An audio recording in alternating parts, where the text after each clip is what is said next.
जब हमारे अंदर पीड़ा ही नहीं रहेगी तो हमारा द्वंद्व खत्म हो गया। जब द्वंद्व खत्म होगा तो क्या होगा? एको हम, एको हम, एको हम, एको, एक ही हो जाओगे। तुम और मुझ में कोई भेद होगा ही नहीं, भेद से विरक्त रहोगे, अद्वैत हो जाओगे, अद्वैत बन जाओगे, अद्वैत का जीवन जीना शुरू कर दोगे। अद्वैत अवस्था को प्राप्त करने की प्रक्रिया तुम्हारे सोच और विचार से शुरू हो जाती है। जैसे मुझे कभी अभी याद आ रहा था कि मुझे जीवन जीना है, जियूं तो संसार में मगर साधु की तरह, तो सहजता से वो तरंगे उत्पन्न होकर मुझे उस स्थिति में डाल दिया कि मुझे किसी भी प्रकार की जो गृहस्थ सेवा होती हो वो सारी छीन ली। संसार में रहना है, रहो, अब साधु की तरह बनाओ, खाओ पियो, जैसे मिलता है उसका आनंद लो, दुख और सुख की अनुभूति कर रहे हो। ये तो संसार सागर है, चलता ही रहने वाला है। तुम सुख और दुख को रोक नहीं सकते हो, परंतु उसका जो अनुभव करके सत्य को जानकर हम इस शरीर से सुख और दुख का अनुभव करते हैं, क्योंकि ये शरीर के अंदर जो हृदय है, जो मस्तिष्क है, जो मन और मस्तिष्क हृदय को जोड़ रहा है, वो स्पंदन, वो क्रियाएं, वो गति, वो गुंजन, वो शब्द, वो ब्रह्म, वो तुम, वो मैं, वो ये और वो स्वयं जो इसका अनुभव कर रहा है वो ब्रह्म। ये अनुभव करके ही हम सत्ता प्रमाणित कर सकें, इसके लिए हमें अनुभव करना होगा। किसी पर हम ब्लेम नहीं देनी है, ब्लेम हम सहजता में दे देते हैं। सहजता से हम किसी पर आरोप लगा देते हैं। सहजता में हम अपने आप को सच्चा साबित करने के लिए तुल जाते हैं। सहजता में उसमें हमें मोह उत्पन्न हो जाता है। सहजता में हम माया के चक्कर में फंसते चले जाते हैं। सहजता में हम उस दलदल के अंदर अपने पैरों को उठाकर कम करके, क्योंकि जब हम अपने शरीर का एक पैर उठाएंगे तो दूसरे पैर को वजन ज़्यादा प्राप्त होगा, जिससे वो दलदल में धंसता चला जाएगा।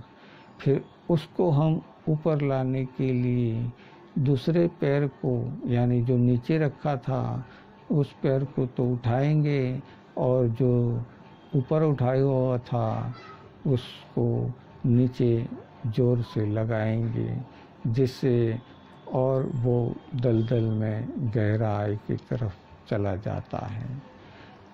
परंतु शिव आत्मा रामदास समझा रहे हैं, यदि तुम किसी दलदल में फंस जाओ तो एकदम शांत अवस्था में बिना हिले डुले प्रयत्न ये करो कि श्वासोश्वास को शांति से चलने दो, और ईश्वर को ध्यान। ईश्वर कौन?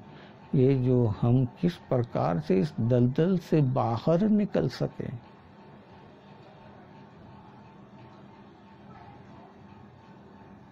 ये सारा संसार दलदल है।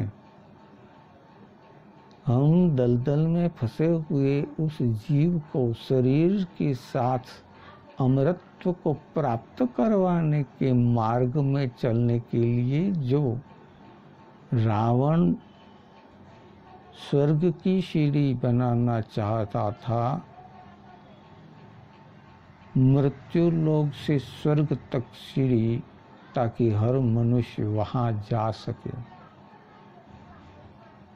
उसने बनाई भी सही, परंतु उसने जगत में व्याप्त नहीं कर पाया, बता नहीं पाया कि ये मृत्युलोक से स्वर्गलोक तक जाने की सीढ़ी है। उसने ऐसा सोचा कि मैं जीवन जी के दिखाऊं संसार को, संसार मेरा अनुकरण करता जाएगा और ईश्वर को प्राप्त कर लेगा, स्वर्ग को प्राप्त कर लेगा, सुख को प्राप्त कर लेगा। अब स्वर्ग तक जाने की, यानी कि ये शरीर है हमारा, ये देह है हमारा, इसी से हम स्वर्गीय सुख का अनुभव करते हैं। तो स्वर्ग है कहाँ? हमारे भीतर, हमारे मन के आसपास जो आवरण बना हुआ है अनुभूतियों का, भय और निर्भय, साकार और निराकार के बीच की जो तंतु हैं, जो चेतना अवस्था है, जो उसकी वाइब्रेशन है, जो उसकी तरंगें हैं, जो उसकी विद्युत हैं, जो उसकी गति है, जो उस ऊर्जा का प्रादुर्भाव है, वह हमारे भीतर से ही उत्पन्न होता है।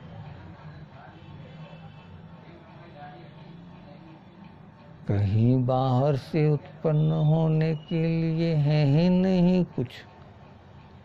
बाहर की प्रकृति में वैसा परिवर्तन होता है और तो जगत संसार वैसा बनता चला जाता है। जैसे कभी कभी किसी ने ऐसे उदाहरण भी दिए हैं जो मैं समझ सकता हूँ, आप समझ सकते हैं, और किसी ने अनुभव भी किए होंगे, परंतु वो उस पराकाष्ठा तक गए हो तो ही वो जान सकते हैं।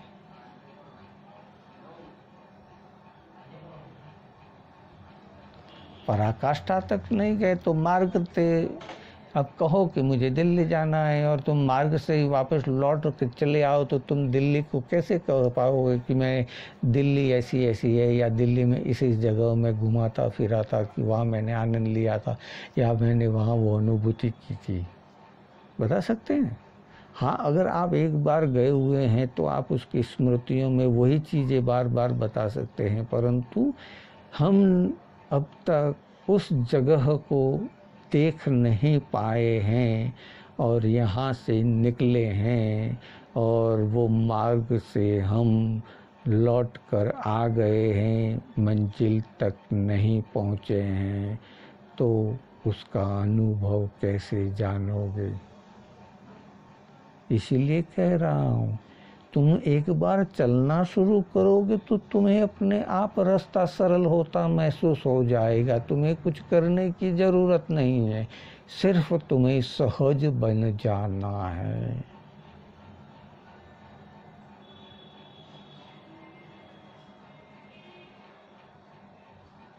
सहजता का अर्थ समझते हैं आप? सहज किसे कहते हैं?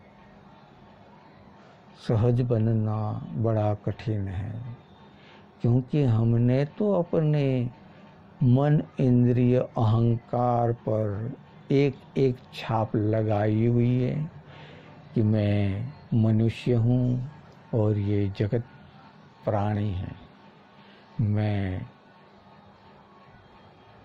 ब्राह्मण, वैश्य, क्षत्रिय, शूद्र हूँ। मैं हिंदू, मुस्लिम, सिख, ईसाई, पारसी, चतुष्ट हूँ। मैं इस ब्रह्मांड में रहने वाली अनेक स्थिति और परिस्थितियों में अपने आप का स्थान परिवर्तित करते करते आज मैं ब्रह्मांड में स्थित खगोलीय स्थिति को अनुभव करके वहाँ निवास करने तक की क्रियाओं तक क्रियान्वित हो गया हूँ।